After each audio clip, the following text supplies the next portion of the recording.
Welcome once again to Words of Life program. ಮತ್ತೊಮ್ಮೆ ಜೀವವಾಕ್ಯ ಕಾರ್ಯಕ್ರಮಕ್ಕೆ ನಿಮಗೆಲ್ಲರಿಗೂ ಸ್ವಾಗತ.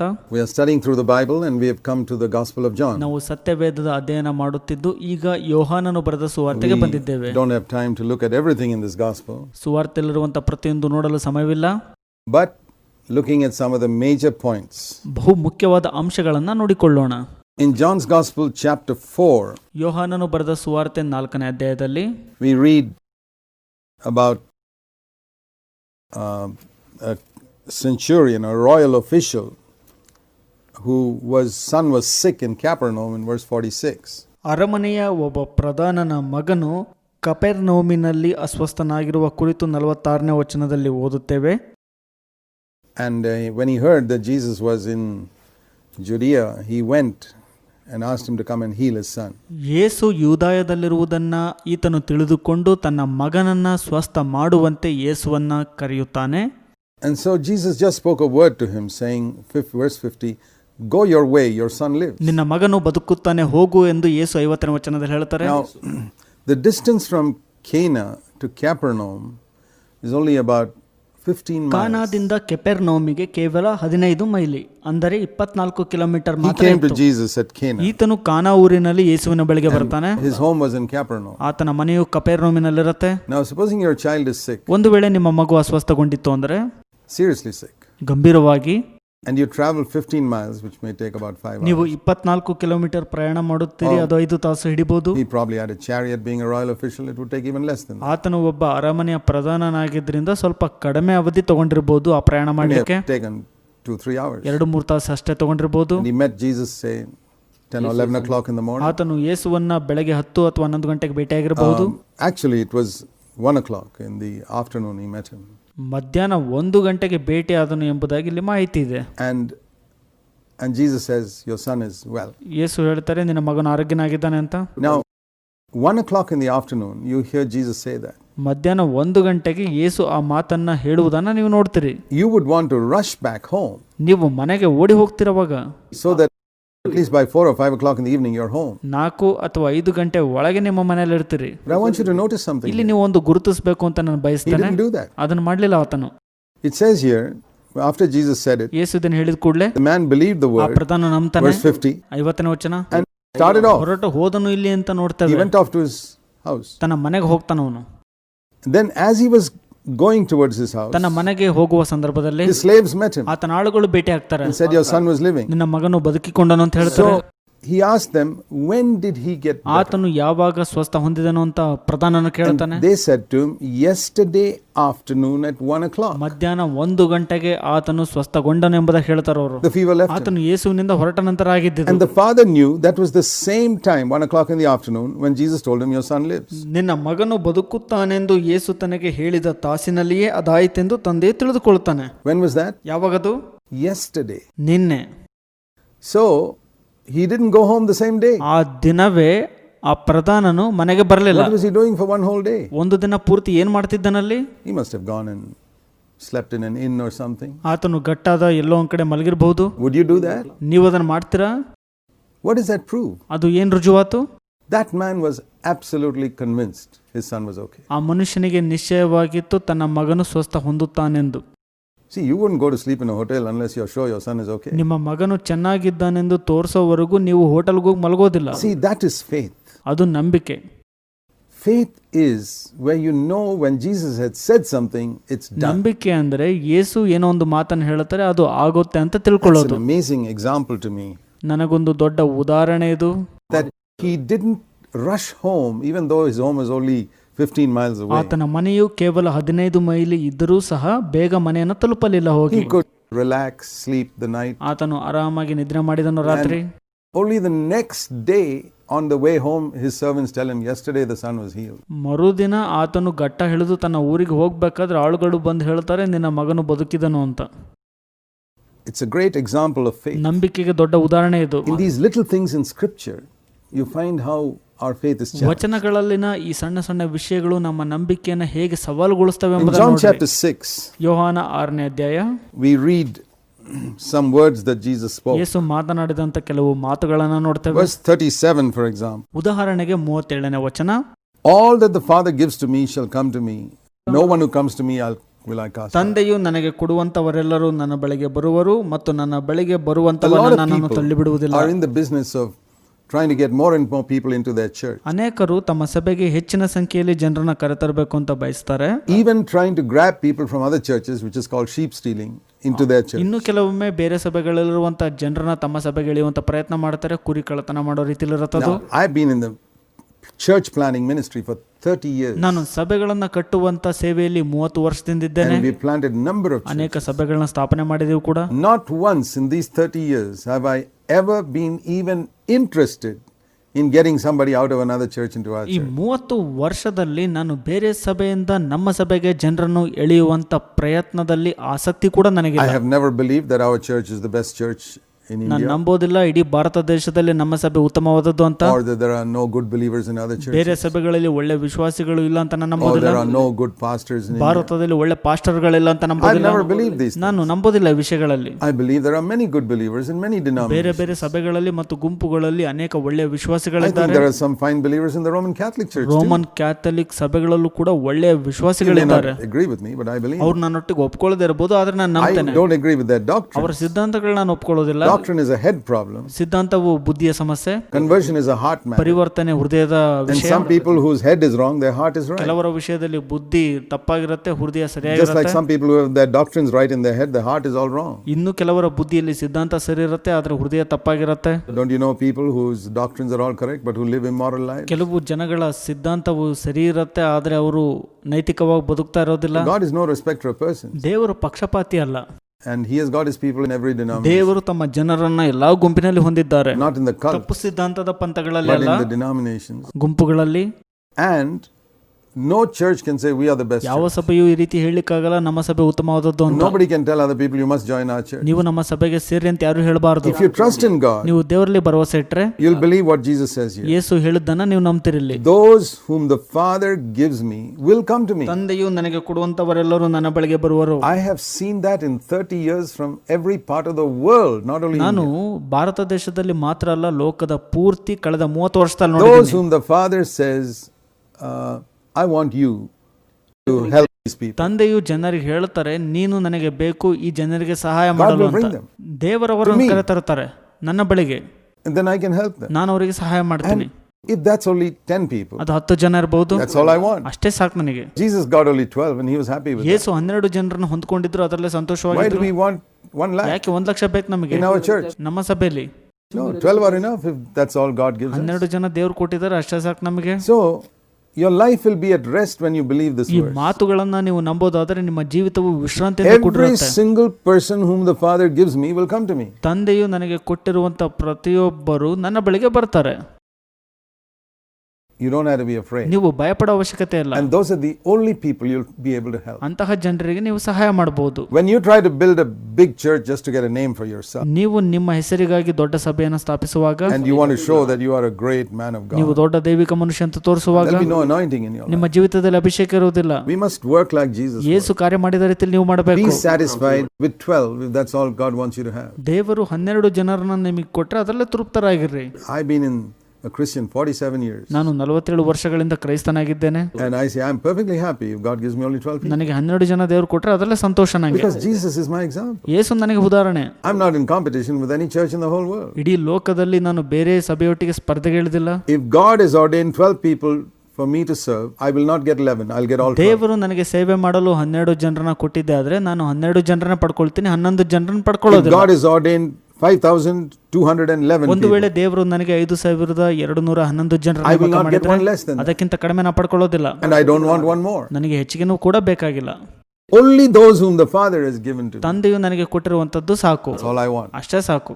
My dear friends, ನನ್ನ ಪ್ರಿಯ ಸ್ನೇಹಿತರೆ, if you are in the ministry, ನೀವು ಸೇವೆಯಲ್ಲಿದ್ರೆ work like Jesus worked. ಯೇಸು ಕಾರ್ಯ ಮಾಡಿದ ರೀತಿಯಲ್ಲಿ ಮಾಡ್ರಿ. Don't go grabbing other people's sheep, ಮತ್ತೊಬ್ಬರ ಕುರಿಗಳನ್ನ ಎಳ್ಕೋಬೇಡ್ರಿ. and don't covet what God has not given you. ದೇವರು ನಿಮಗೆ ಕೊಡದೇ ಇರುವಂತ ವಿಷಯದಲ್ಲಿ ದುರಾಶೆ Be ಮಾಡಬೇಡ್ರಿ. happy with the ones God gives you. ದೇವರು ನಿಮಗೆ ಕೊಟ್ಟಿರುವಂತ ಒಂದರಲ್ಲಿ There ಸಂತೋಷವಾಗಿರಿ. may be some good brothers whom God has called to work in some other ಒಳ್ಳೆ group. ಸಹೋದರರನ್ನ ದೇವರು ಬೇರೆ ಸಭೆಗಳಲ್ಲಿ ಕೆಲಸ ಮಾಡಲು Don't ನೇಮಿಸಿರಬಹುದು. covet him and say, oh, I want him in my group. ದುರಾಶೆ ಪಡಬೇಡ್ರಿ, ನನ್ನ ಗುಂಪಿಗೆ ಅವ್ರು ಬರಬೇಕು ಅಂತ. That is like these multinational companies who try to grab officers from other companies. ಅದು ದೊಡ್ಡ ದೊಡ್ಡ ಕಂಪನಿಗಳು ಅಧಿಕಾರಿಗಳನ್ನ ತಮ್ಮ ಕಡೆ ಸೆಳ್ಕೊಳ್ತಾರಲ್ಲ ಹಾಗಿರತ್ತವಾಗದು. It's happening in Christianity because people don't know God. ಕ್ರೈಸ್ತತ್ವದಲ್ಲಿ ಇದಾಗ್ತದೆ ಯಾಕಂದ್ರೆ ಜನರಿಗೆ ಗೊತ್ತಿಲ್ಲ ದೇವ್ರು ಯಾರು ಅಂತ. And the other thing, the second part of that verse, ಎರಡನೇ ಭಾಗ ಈ ವಚನದಲ್ಲಿ Jesus said, ಯೇಸು ಹೇಳ್ತಾರೆ, anyone comes to me, I'll never cast him out. ನನ್ನ ಬಳಿಗೆ ಬರುವವರನ್ನ ನಾನು ತಳ್ಳಿ ಬಿಡೋದಿಲ್ಲ ಅಂತ. If you have any doubt about your salvation, ನಿಮ್ಮ ರಕ್ಷಣೆ ಕುರಿತು ಅನುಮಾನ ಇದ್ರೆ, you feel you have come to Jesus, you're not sure whether he is accepted. ಯೇಸುವಿನ ಬಳಿಗೆ ಬಂದ್ರೆ ನಿಮಗೆ ಅನುಮಾನ ಇತ್ತು ಅಂದ್ರೆ ನನ್ನನ್ನು ಸ್ವೀಕರಿಸಿಕೊಂಡಿಲ್ಲ ಅಂತ. 47 years ago, this is the verse that helped me to be sure of my 47 salvation. ವರ್ಷಗಳ ಹಿಂದೆ ನನ್ನ ರಕ್ಷಣೆಯ ವಿಷಯವಾಗಿ ನಿಶ್ಚಯಪಡಿಸಿಕೊಳ್ಳಲು ಈ ವಚನವು ಸಹಾಯ ಮಾಡಿತು.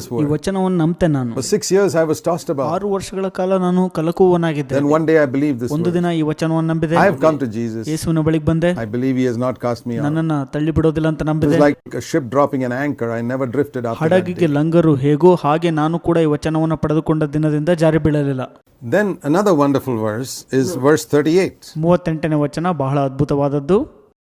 Where Jesus said, ಯೇಸು ಹೇಳ್ತಾರೆ ಇಲ್ಲಿ, words which are an autobiography of the entire 33 and a half years he lived on earth. ಯೇಸು ಇಹಲೋಕದಲ್ಲಿ 33.5 ವರ್ಷ ಜೀವಿತದ ಜೀವನ ಚರಿತ್ರೆಯನ್ನು ಇಲ್ಲಿ ಕೊಡ್ತಾ ಇದ್ದಾರೆ. If you were to ask Jesus, can you tell me what you did in your entire life on earth? ನಿಮ್ಮ ಇಹಲೋಕದ ಜೀವಿತದಲ್ಲಿ ಏನು ಮಾಡಿದ್ರಿ ಅಂತ ನೀವು ಯೇಸುವನ್ನ ಕೇಳುವಾಗ, he would say it in one sentence. ಒಂದೇ ವಾಕ್ಯದಲ್ಲಿ ಯೇಸು ಹೇಳ್ತಾರೆ, this verse, ಈ ವಚನ, I came from heaven not to do my own will but the will of him who sent me. ನನ್ನ ಚಿತ್ತವನ್ನಲ್ಲ ನನ್ನನ್ನು ಕಳುಹಿಸಿದಾತನ ಚಿತ್ತವನ್ನು ನೆರವೇರಿಸುವುದಕ್ಕೆ ಪರಲೋಕದಿಂದ ಬಂದೆನು. he denied his will. ಯೇಸು ತಮ್ಮ ಚಿತ್ತವನ್ನ ನಿರಾಕರಿಸಿದರು. and he did his father's will. ತಂದೆ ಚಿತ್ತ ಮಾಡಿದರು. that means he took the cross. ಅದರ ಅರ್ಥ ಶಿಲುಬೆಯನ್ನು ಸ್ವೀಕರಿಸಿದರು. he died to his own will. ತಮ್ಮ ಸ್ವಾರ್ಥಕ್ಕೆ ಸತ್ತರು. and he did the father's will. ತಂದೆ ಚಿತ್ತವನ್ನು ಮಾಡಿದರು. every day of his entire life. ತಮ್ಮ ಇಡೀ ಜೀವಿತದ ಪ್ರತಿನಿತ್ಯ. he denied many pleasures as a little boy in order to study the scriptures. ಯೇಸು ಚಿಕ್ಕವರಿದ್ದಾಗ ವಾಕ್ಯ ಓದಲು ತಮ್ಮ ಸ್ವಂತ ಇಚ್ಛೆಗಳನ್ನ ನಿರಾಕರಿಸಿದರು. which other boys would have liked to do. ಬೇರೆ ಹುಡುಗರು ತಮ್ಮ ಸ್ವಂತ ಇಚ್ಛೆಗಳನ್ನ ಮಾಡಲಿಕ್ಕೆ ಪ್ರಯತ್ನ ಮಾಡ್ತಾರೆ. he denied his own will to obey Joseph and Mary for so many ತಮ್ಮ years. ಸ್ವಂತ ಸ್ವಾರ್ಥವನ್ನ ನಿರಾಕರಿಸಿ ಯೋಸೇಫ ಮತ್ತು ಮರಿಯಳಿಗೆ 30 ವರ್ಷ ವಿಧೇಯರಾದರು. and whenever he was tempted, he denied his own will, so he never sinned. ಯೇಸು ಶೋಧನೆಗೆ ಒಳಪಟ್ಟಾಗ ಪ್ರತಿ ಬಾರಿ ಸ್ವಾರ್ಥಕ್ಕೆ ಸತ್ರು, ಹಾಗಾಗಿ ಪಾಪ ಮಾಡಲಿಲ್ಲ. we sin because we don't take up the cross. ನಾವು ಪಾಪ ಮಾಡ್ತೀವಿ ಯಾಕಂದ್ರೆ ಶಿಲುಬೆ ಹೊರೋದಿಲ್ಲ ನಾವು. anyone who takes up the cross would die to sin. ಯಾರಾದರೂ ಶಿಲುಬೆಯನ್ನು ಹೊತ್ತುಕೊಂಡರೆ ಪಾಪಕ್ಕೆ he ಸಾಯುತ್ತಾರೆ. cannot, a dead person cannot sin. ಸತ್ತ ಮನುಷ್ಯನು ಪಾಪ ಮಾಡ್ಲಿಕ್ಕೆ ಆಗೋದಿಲ್ಲ. and that's the meaning of taking up the cross. ಶಿಲುಬೆ ಹೊರುವುದರ ಅರ್ಥ ಇದಾಗಿದೆ. like Romans 6 says, we who died to sin, how can we ever live in it anymore? ರೋಮ 6ರಲ್ಲಿ ಪಾಪದ ಪಾಲಿಗೆ ಸತ್ತವರಾದ ನಾವು ಇನ್ನೂ ಅದರಲ್ಲೇ ಬದುಕುವುದು ಹೇಗೆ ಅಂತ ಹೇಳುತ್ತೆ. every time you sin, it's because you don't take up the cross. ನೀವು ಪ್ರತಿ ಬಾರಿ ಪಾಪ ಮಾಡುವಾಗ ಶಿಲುಬೆ ಹೊರಿರೋದಿಲ್ಲ. Jesus never sinned. ಯೇಸು ಎಂದಿಗೂ ಪಾಪ ಮಾಡಲಿಲ್ಲ. because he never did his own will. ಯಾಕಂದ್ರೆ ತಮ್ಮ ಸ್ವಂತ ಚಿತ್ತ ಮಾಡಲಿಲ್ಲ ಯೇಸು. sin is to do your own will. ಪಾಪವು ನಿಮ್ಮ ಸ್ವಂತ ಚಿತ್ತವನ್ನ ಮಾಡುವಂತದ್ದಾಗಿದೆ. holiness is to do the will of the Father. ಪವಿತ್ರತೆಯು ತಂದೆಯ ಚಿತ್ತವನ್ನ ಮಾಡುವಂತದ್ದಾಗಿದೆ. so we see here, ಇಲ್ಲಿ ನಾವು ನೋಡ್ತೇವೆ in John chapter 6 verse 38, ಯೋಹಾನ 6:38ರಲ್ಲಿ, the secret of overcoming sin, ಪಾಪವನ್ನು ಜಯಿಸಲು ರಹಸ್ಯ ಏನಂದ್ರೆ the secret of a holy life, ಪವಿತ್ರತೆ ಜೀವಿತ ರಹಸ್ಯ, all here in John 6:38. ಯೋಹಾನ 6:38ರಲ್ಲೇ ಇದೆ.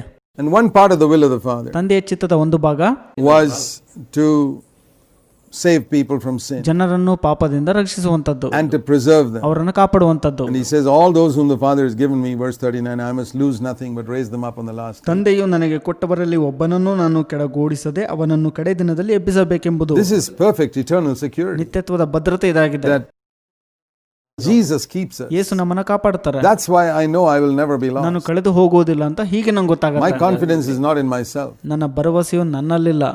but the proof of it is that I endure in devotion to Jesus till the end of my life. ರುಜುವಾತೇನಪ್ಪ ಅಂದ್ರೆ ನನ್ನ ಕಡೆ ಜೀವಿತದವರೆಗೂ ನಾನು ಯೇಸುವಿನಲ್ಲಿ ಬಹಳಷ್ಟು ಭಕ್ತಿಯನ್ನು ಹೊಂದಿರುತ್ತೇನೆ. don't endure in devotion to Jesus till the end of my life, ನನ್ನ ಜೀವಿತದ ಕೊನೆಯವರೆಗೂ ಯೇಸುವಿನಲ್ಲಿ ಭಯ ಭಕ್ತಿ ಹೊಂದಿಲ್ಲ ಅಂದ್ರೆ, then that would prove that I am not one of the elect at all. ಅದು ರುಜುವಾತು ನಾನು ಆರಿಸಿ ಬಂದವನಲ್ಲ ಅಂತ. a lot of people imagine that they are born again, ಅನೇಕ ಜನರು ಕಲ್ಪಿಸಿಕೊಳ್ಳುತ್ತಾರೆ ನಾವು ಹೊಸದಾಗಿ ಹುಟ್ಟಿದ್ದೇವೆ ಅಂತ. but are they devoted to Jesus? ಅವರು ಯೇಸುವಿಗೆ ಭಕ್ತಿನ ತೋರಿಸ್ತಾರ? want to do his will? ತಂದೆಯ ಚಿತ್ತ ಮಾಡ್ತಾರ?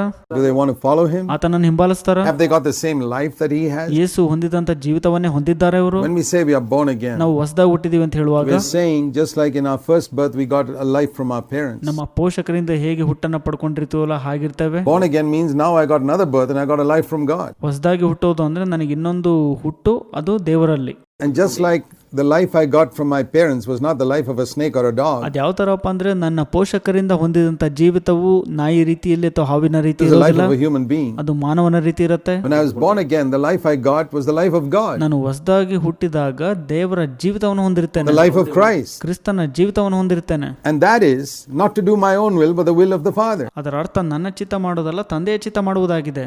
So if I don't have that desire, ಆ ಬಯಕೆ ನನ್ನಲ್ಲಿಲ್ಲ ಅಂದ್ರೆ I have to question whether I'm born again. ನಾನು ಪ್ರಶ್ನೆ ಮಾಡ್ಕೋಬೇಕು, ನಿಜವಾಗಿ ಹೊಸದಾಗಿ ಹುಟ್ಟಿದ್ದೇನಾ ನಾನು ಅಂತ. We have a battle in our life. ನಮ್ಮ ಜೀವಿತದಲ್ಲಿ ಹೋರಾಟ ಇರುತ್ತೆ. But do you have that desire that's been planted in you to do the Father's will? ತಂದೆಯ ಚಿತ್ತವನ್ನು ಮಾಡುವಂತ ಬಯಕೆ ನಿಮ್ಮಲ್ಲಿ ನಿಜವಾಗಿಯೂ ಇದೆಯಾ? See what Jesus said in John chapter 5. ಯೇಸು 5ನೇ ಅಧ್ಯಾಯದಲ್ಲಿ ಏನು ಹೇಳಿದ್ರು ನೋಡ್ರಿ, verse 19. 19ನೇ ವಚನ. There's nothing I can do on my own. ನನ್ನಷ್ಟಕ್ಕೆ ನಾನೇ ಏನು ಮಾಡಲಾರೆನು, Only what I see the Father do. ತಂದೆಯು ಮಾಡುವಂತದ್ದನ್ನೇ ನಾನು ಮಾಡ್ತೇನೆ. Again in verse 30. ಮತ್ತೊಮ್ಮೆ 30ನೇ ವಚನ. I do nothing on my own initiative. ನನ್ನಷ್ಟಕ್ಕೆ ನಾನೇ ಏನು ಮಾಡಲಾರೆನು. Even my judgment, I listen to the Father and then I judge. ನಾನು ನ್ಯಾಯ ತೀರಿಸುವಾಗಲೂ ಸಹ ತಂದೆಯಿಂದ ಕೇಳಿಯೇ ನ್ಯಾಯ And my ತೀರಿಸುತ್ತೇನೆ. judgment is always right because I never seek my own will. ಆಗ ನನ್ನ ನ್ಯಾಯವು ಸರಿಯಾಗಿರುತ್ತೆ, ಯಾಕಂದ್ರೆ ನನ್ನ ಸ್ವಾರ್ಥ ಹುಡುಕಿರೋದಿಲ್ಲ ಅಲ್ಲಿ. If you seek your own in anything, even your judgment will be wrong. ನೀವು ಯಾವುದರಲ್ಲೇ ಆಗಲಿ ನಿಮ್ಮ ಸ್ವಾರ್ಥವನ್ನು ಹುಡುಕೋದಾದ್ರೆ ನಿಮ್ಮ ನ್ಯಾಯವು ತಪ್ಪಾಗಿರುತ್ತದೆ. The only way to have a correct assessment and discernment of things is to say I don't want to do my own will. ಯಾವುದರಲ್ಲೇ ಆಗಲಿ ಕ್ರಮ ಅಥವಾ ಸೂಕ್ಷ್ಮ ಗ್ರಹಿಕೆ ಇರಬೇಕಂದ್ರೆ ಸ್ವಂತ ಚಿತ್ತವನ್ನ ಮಾಡಬಾರದು. So there is something that we need to learn from Jesus. ಯೇಸುವಿನಿಂದ ಈ ಒಂದು ವಿಷಯವನ್ನ ನಾವು ಕಲಿಯಲಿಕ್ಕಿದೆ. He never did his own will. ಯೇಸು ಸ್ವಂತ ಚಿತ್ತ ಮಾಡಲಿಲ್ಲ. Let's turn to John chapter 6 now in verse 60. ಈಗ ಯೋಹಾನ 6:60 ನೋಡಿಕೊಳ್ಳೋಣ. John chapter 6 is a wonderful chapter. ಯೋಹಾನ 6ನೇ ಅಧ್ಯಾಯ ಅದ್ಭುತ ಅಧ್ಯಾಯ. It's a chapter where we read of how begins with a great multitude in verse 2 ಈ ಅಧ್ಯಾಯವು 2ನೇ ವಚನದಲ್ಲಿ ಬಹು ಜನರ ಗುಂಪು ಎಂಬುದಾಗಿ and ends ಪ್ರಾರಂಭಿಸಿದೆ. in verse 70 with 11 people. ಕೊನೆಯದಾಗಿ 70ನೇ ವಚನದಲ್ಲಿ 11 ಜನರು ಇರ್ತಾರೆ So ಅಷ್ಟೇ. we can say John chapter 6 is the chapter where Jesus teaches us how to reduce the size of your church from a multitude to 11 people. ನಾವು ಈ ರೀತಿಯಾಗಿ ಹೇಳ್ಬೋದು, ಯೇಸು ನಮ್ಮ ಸಭೆಯ ದೊಡ್ಡ ಗಾತ್ರವನ್ನ ಚಿಕ್ಕದನ್ನಾಗಿ ಹೇಗೆ ಮಾಡಬಹುದು ಎಂಬುದನ್ನು ಕಲಿಸ್ತಾ ಇದ್ದಾರೆ ಅಂತ. A lot of people are interested in the opposite. ಅನೇಕ ಜನರು ಇದರ ವಿರುದ್ಧವಾಗಿದ್ದಾರೆ. How to make my 11 people church into a multitude. ನಮ್ಮ ಸಭೆಯಲ್ಲಿರುವಂತ 11 ಜನರನ್ನ ಬಹುಗುಂಪು ಹೇಗೆ ಮಾಡೋದು ಅಂತ ಯೋಚಿಸ್ತಾರೆ ಅವರು. Multitude of compromisers. ರಾಜಿ ಆಗುವಂತ ಬಹುಗುಂಪಿನವರು. Jesus had a multitude of compromisers and reduced them to 11 disciples. ಬಹುಮಂದಿ ರಾಜಿಯಾಗುವಂತವರನ್ನು ಹೊಂದಿದ್ದ ಯೇಸು 11 ಜನರಿಗೆ ಇಳಿಸಿದರು. He told this great multitude ಯೇಸು ಬಹುಗುಂಪಿಗೆ ಈ ರೀತಿ ಹೇಳ್ತಾರೆ in verse 26. 26ನೇ ವಚನ. He said, I know you wanted material blessings and that's why you came to me. ನಿಮಗೆ ಭೌತಿಕ ಆಶೀರ್ವಾದ ಬೇಕಾಗಿದೆ, ಅದಕ್ಕಾಗಿ ನನ್ನ ಬಳಿಗೆ ಬಂದಿದ್ದೀರಿ ಅಂತ Not because you ಹೇಳ್ತಾರೆ. want to follow me. ನನ್ನನ್ನು ಹಿಂಬಾಲಿಸಲಿಕ್ಕೆ ನೀವು ಬಂದಿಲ್ಲ. You got loaves and fish and that was good food and now you want to follow ನೀವು me. ರೊಟ್ಟಿ ಮೀನನ್ನು ಹೊಂದಿದ್ದೀರಿ, ಹಾಗಾಗಿ ನನ್ನನ್ನು ಹಿಂಬಾಲಿಸುತ್ತೀರಿ ಅಂತ ಯೇಸು There are a lot of ಹೇಳುತ್ತಾರೆ. people today also like ಅನೇಕ that. ಜನರು ಇದೇ There ರೀತಿಯಾಗಿದ್ದಾರೆ. is a gospel of loaves and fishes being preached today. ಇಂದು ರೊಟ್ಟಿ ಮತ್ತು ಮೀನಿನ ಸುವಾರ್ತೆ ಸಾರಲ್ಪಡುತ್ತಿದೆ. That is, come to Jesus and he will meet your physical needs. ಯೇಸುವಿನ ಬಳಿಗೆ ಬಂದ್ರೆ ದೈಹಿಕ ಅಗತ್ಯತೆಗಳು Your ಮುಟ್ಟುತ್ತವೆ material ಎಂಬುದಾಗಿ, needs. ಭೌತಿಕ ಅಗತ್ಯತೆಗಳು. And Jesus says some of you are coming for that. ಅದಕ್ಕಾಗಿ ನೀವು ಬರ್ತಾ ಇದ್ದೀರಾ ಅಂತ ಯೇಸು ಹೇಳ್ತಾರೆ. What did Jesus do with such a crowd? ಅಂತಹ ಗುಂಪಿಗೆ ಯೇಸು ಏನ್ ಹೇಳ್ತಾರೆ? He preached the cross to them. ಅವರಿಗೆ ಶಿಲುಬೆಯ ಪಾಠವನ್ನ ಯೇಸು ಹೇಳ್ಕೊಡ್ತಾರೆ. He told them, ಅವ್ರಿಗೆ ಹೇಳ್ತಾರೆ ಯೇಸು, verse 53, ವಚನ it's 53, no use just eating the loaves and fish. ರೊಟ್ಟಿ ಮತ್ತು ಮೀನನ್ನು ತಿನ್ನುವುದು ಸಾಕಾಗೋದಿಲ್ಲ. You must eat my flesh and drink my blood. ನನ್ನ ಮಾಂಸವನ್ನ ತಿಂದು ನನ್ನ ರಕ್ತವನ್ನು ಕುಡಿಬೇಕು ಅಂತ ಯೇಸು ಹೇಳ್ತಾರೆ. You know what that means? ಅದರ ಅರ್ಥ ಏನ್ ಗೊತ್ತಾ ನಿಮಗೆ? That means exactly what we thought of in verse 38. I don't do my will but the will of my Father. 38ರಲ್ಲಿ ನಾವು ಏನು ಯೋಚಿಸಿದ್ವಲ್ಲ ಅದೇ ವಚನ, ನನ್ನ ಚಿತ್ತ ಮಾಡೋದಲ್ಲ ತಂದೆ ಚಿತ್ತ ಮಾಡೋದು ಎಂಬುದಾಗಿ ಇದರ ಅರ್ಥ. This is not breaking of bread. ಇದು ರೊಟ್ಟಿ ಮುರಿಯೋದು ಅಂತಲ್ಲ. No, breaking of bread is only a symbol of this. ರೊಟ್ಟಿ ಮುರಿಯೋದು ಇದರ ಒಂದು ಸಂಕೇತ ಅಷ್ಟೇ. When we eat the bread, that's not the flesh of Jesus. ನಾವು ರೊಟ್ಟಿಯನ್ನು ತಿಂದಾಗ ಅದು ಯೇಸುವಿನ ದೇಹವಲ್ಲ. Does it taste like meat? ಅದು ಮಾಂಸದ ರೀತಿ ರುಚಿ ಇರತ್ತಾ? No, it's like bread. ಇಲ್ಲ, ರೊಟ್ಟಿ ರುಚಿ ಇರತ್ತ ಅಷ್ಟೇ. So it's a symbol of the flesh of Jesus. ಅದು ಯೇಸುವಿನ ದೇಹದ ಸಂಕೇತ ಅಷ್ಟೇ. And to eat his flesh and drink his blood means to participate in his death. ನನ್ನ ಮಾಂಸ ತಿಂದು ನನ್ನ ರಕ್ತ ಕುಡಿರಿ ಎಂಬುದರ ಅರ್ಥ ನನ್ನ ಮರಣದಲ್ಲಿ ಪಾಲುದಾರರಾಗಿರಿ ಎಂಬುದಾಗಿ. Very few Christians are crucified physically. ಕೆಲವೇ ಮಂದಿ ಕ್ರೈಸ್ತರು ದೈಹಿಕವಾಗಿ ಶಿಲುಬೆಗೆ ಇರ್ತಾರೆ. And you and I may never be crucified. ನಾನು ನೀವು ಶಿಲುಬೆಗೆ ಇರ್ಲಿಕ್ಕೆ Because ಆಗೋದಿಲ್ಲ. that type of punishment is not given anywhere in the world now. ಯಾಕಂದ್ರೆ ಇಂದು ಲೋಕದಲ್ಲಿ ಆ ರೀತಿಯ ಶಿಕ್ಷೆ ವಿಧಿಸ್ತಾ ಇಲ್ಲ. But there's an inward cross where I die to myself, which has to take place every day like in the life of Jesus. ಒಳಗಿನ ಶಿಲುಬೆಯನ್ನ ನಾನು ಪ್ರತಿನಿತ್ಯ ಯೇಸುವಿನ ರೀತಿಯಲ್ಲಿ ಹೊರಬೇಕು, ಅಂದ್ರೆ ಸ್ವಾರ್ಥಕ್ಕೆ ಸಾಯುವಂತದ್ದು. That is what it means to eat his flesh and drink his blood. ಯೇಸುವಿನ ಮಾಂಸ ತಿಂದು ರಕ್ತ ಕುಡಿಯುವಂತದ್ದು ಅದೇ ಆಗಿದೆ. And We see here ಇಲ್ಲಿ ನಾವು ನೋಡ್ತೇವೆ that when he spoke about the cross, ಯೇಸು ಶಿಲುಬೆ ಬಗ್ಗೆ ಮಾತನಾಡುವಾಗ they got offended. ಅವರು ಬೇಸರಗೊಂಡ್ರು. They said, "Oh, this is a difficult statement. Who can listen to this?" Verse 6. ಇದು ಕಠಿಣವಾದ ಮಾತು, ಇದನ್ನು ಯಾರು ಕೇಳರು ಅಂತ ಶಿಷ್ಯರು 60ನೇ ವಚನದಲ್ಲಿ And ಹೇಳ್ತಾರೆ. Jesus, did he explain to them? He says, "Let me explain to you. No, I didn't mean that you have to actually eat my flesh." ನೀವು ನನ್ನ ದೈಹಿಕ ಮಾಂಸ ತಿನ್ನಬೇಕು ಎಂಬುದಾಗಿ ಅರ್ಥ ಅಲ್ಲ, ನಾನು ನಿಮಗೆ ಸ್ಪಷ್ಟವಾಗಿ ವಿವರಿಸ್ತೇನೆ ಅಂತ ಯೇಸು He just ಹೇಳ್ತಾರೆ. said, "The words I speak to you," verse 63, "are spirit and life." ನಾನು ಆಡಿರುವಂತ ಮಾತುಗಳು ಆತ್ಮ ಮತ್ತು ಜೀವವಾಗಿದೆ ಅಂತ ಯೇಸು 63ನೇ ವಚನದಲ್ಲಿ ಹೇಳ್ತಾರೆ. His statement was testing who all really wanted to follow. ಯೇಸುವಿನ ಹೇಳಿಕೆ ಪರೀಕ್ಷೆ ಆಗಿತ್ತು, ಯಾರು ಆತನನ್ನು ಹಿಂಬಾಲಿಸ್ತಾರೆ And ಎಂಬುದರಲ್ಲಿ. it says, many of them left, verse 66, and didn't walk with him anymore. 66ನೇ ವಚನ ನೋಡ್ತೇವೆ, ಅನೇಕರು ಹಿಂಜರಿತಾರೆ ಮತ್ತು ಆತನೊಟ್ಟಿಗೆ ಸಂಚಾರ ಮಾಡೋದಿಲ್ಲ. ಒಬ್ರು, Most of them. ಅನೇಕರು. The great multitude finally became only 12, verse 67. ಬಹುಜನ ಹೊಂದಿದಂತ ಗುಂಪು 12 ಮಂದಿ ಶಿಷ್ಯಂದ್ರಿಗೆ ಇಳಿಯುತ್ತೆ. 67ನೇ ವಚನ. Everybody went away. ಎಲ್ಲರೂ ಹೊರಟೋಗ್ತಾರೆ. To the 12 Jesus said, ಯೇಸು 12 ಜನ ಶಿಷ್ಯಂದ್ರಿಗೆ ಹೇಳ್ತಾರೆ, "You want to go away too?" ನೀವು ಕೂಡ ಹೋಗ್ಬೇಕಾ? He didn't say, "Oh, I hope you will not leave me." ನನಗೆ ನಿರೀಕ್ಷೆ ಇದೆ ನೀವು ಹೋಗೋದಿಲ್ಲ ಅಂತ ಯೇಸು ಹೇಳಿಲ್ಲ. If you want to go, you go. ನಿಮ್ಗೆ ಹೋಗ್ಬೇಕು ಅನ್ಸಿದ್ರೆ ಹೋಗ್ರಿ ಅಂತ ಯೇಸು Jesus ಹೇಳಿದ್ರು. was so secure. ಯೇಸು ಭದ್ರತೆಯಲ್ಲಿದ್ರು ಯಾವಾಗ್ಲೂ. So many pastors are disturbed when somebody leaves their church. ಅನೇಕ ಪಾಸ್ಟರ್ಗಳು ಬಹಳ ಕಸಿವಿಸಿಗೊಳ್ತಾರೆ ಸಭೆ ಬಿಟ್ಟಾಗ. ಅನೇಕರು, Many people have left our churches. I am not disturbed. ನಮ್ಮ ಸಭೆಯನ್ನ ಅನೇಕರು ಬಿಟ್ರು, ಆದ್ರೆ ನಾನು ಕಸಿವಿಸಿಗೊಳ್ಳಲಿಲ್ಲ. To me, it's like the weeds being pulled out of a garden. ನನಗೆ ಅದು ಯಾವ ತರಪ್ಪ ಅಂದ್ರೆ ತೋಟದಲ್ಲಿ ಕಳೆ ಕಿತ್ತಾಕ್ತಾರಲ್ಲ You ಹಾಗಿತ್ತು. don't get upset if the weeds are pulled out. ಕಳೆಯು ನಿಮ್ಮ ತೋಟದಿಂದ ಕಿತ್ತಾಗ ನೀವು ನಿರಾಸೆಗೊಳ್ಳೋದಿಲ್ಲ. People are not wholehearted disciples of Jesus. ಯಾರು ಯೇಸುವಿನ ಮನಪೂರ್ವಕ ಶಿಷ್ಯಂದ್ರಾಗಿರೋದಿಲ್ಲಲ್ಲ, Why should they be in the church? ಅವ್ರು ಯಾಕೆ ಸಭೆಯಲ್ಲಿ ಇರಬೇಕು? It's better they go. ಅವ್ರು ಹೋಗೋದೇ ಒಳ್ಳೇದು. Better the devil pulls them out and takes them somewhere else. ಸೈತಾನನು ಬಂದು ಇನ್ನು ಸ್ವಲ್ಪ ಜನರನ್ನ ತಗೊಂಡೋಗೋದು If ಒಳ್ಳೇದು. a man's not willing to repent and follow Jesus, it's better he leaves our church. ಒಬ್ಬ ಮನುಷ್ಯನು ಮಾನಸಾಂತರಪಟ್ಟು ಯೇಸುವನ್ನ ಹಿಂಬಾಲಿಸಲಿಕ್ಕೆ ಬಯಕೆ ಹೊಂದಿಲ್ಲ ಅಂದ್ರೆ ಅವ್ನು ಸಭೆ ಬಿಡೋದು ಒಳ್ಳೇದು. If he doesn't want to be a disciple of Jesus, ಯೇಸುವಿನ ಶಿಷ್ಯಂದ್ರಾಗ್ಲಿಕ್ಕೆ ನಿಮಗೆ ಬಯಕೆ ಇಲ್ಲ ಅಂದ್ರೆ let him go and join the multitudes of dead churches there are in the world. ಸತ್ತಂತ ಬಹುಗುಂಪಿನ ಸಭೆಗೆ ಸೇರ್ಕೊಳ್ರಿ ಹೋಗಿ. Why should we waste our time with rotten apples? Spoil the others. ಒಳ್ಳೆಯ ಸೇಬುಗಳನ್ನ ಕೆಡಿಸುವ ಕೊಳೆತ ಸೇಬುಗಳಿಗಾಗಿ ನಾವು ನಮ್ಮ ಸಮಯವನ್ನ ಯಾಕೆ ವ್ಯರ್ಥ So ಮಾಡಬೇಕು? Jesus let them go. ಯೇಸು ಹೇಳಿದ್ರು ನೀವು ಹೋಗ್ಬೇಕಂದ್ರೆ ಹೋಗ್ರಿ ಅಂತ. Once a rich man said, "I can't give all my money to the poor," Jesus let him ಒಂದು go. ಬಾರಿ ಒಬ್ಬ ಐಶ್ವರ್ಯವಂತನು ತನ್ನ ಹಣವನ್ನೆಲ್ಲ ಬಡವರಿಗೆ ಕೊಡಲು ಮನಸ್ಸಿಲ್ಲ ಅಂದಾಗ ಯೇಸು ಹೇಳಿದ್ರು And ಹೋಗು ಅಂತ. different people who wanted to go home and do this and that before following Jesus said, ಯಾರು "No." ಯೇಸುವನ್ನ ಹಿಂಬಾಲಿಸಿದಕ್ಕಿಂತ ಮೊದಲು ನಾನು ಮನೆಗೆ ಹೋಗಿ ಅದು ಮಾಡ್ಬೇಕು ಇದು ಮಾಡ್ಬೇಕು ಅಂತ ಹೇಳಿದ್ರು ಅಂತವ್ರಿಗೆ ಯೇಸು ಹೋಗ್ರಿ He ಅಂತ knew ಹೇಳಿದ್ರು. that all the Father has given him will come to him. ತಂದೆಯು ಕೊಟ್ಟಿರುವಂತ ಪ್ರತಿಯೊಬ್ಬರು ನನ್ನ ಬಳಿಗೆ ಬರ್ತಾರೆ ಅಂತ ಯೇಸುವಿಗೆ ಗೊತ್ತಿತ್ತು. And then Simon Peter said in verse 68, "Lord, to whom shall Simon we go? ಪೇತ್ರನು 68ನೇ ವಚನದಲ್ಲಿ ಹೇಳ್ತಾನೆ, ಇನ್ನಾರ ಬಳಿಗೆ ಹೋಗೋಣ ನಾವು You ಅಂತ. got the words of eternal life." ನಿತ್ಯ ಜೀವವನ್ನು ಉಂಟು ಮಾಡುವ ವಾಕ್ಯಗಳು ನಿನ್ನಲ್ಲುಂಟು ಅಂತ And ಹೇಳ್ತಾರೆ. they stayed with him.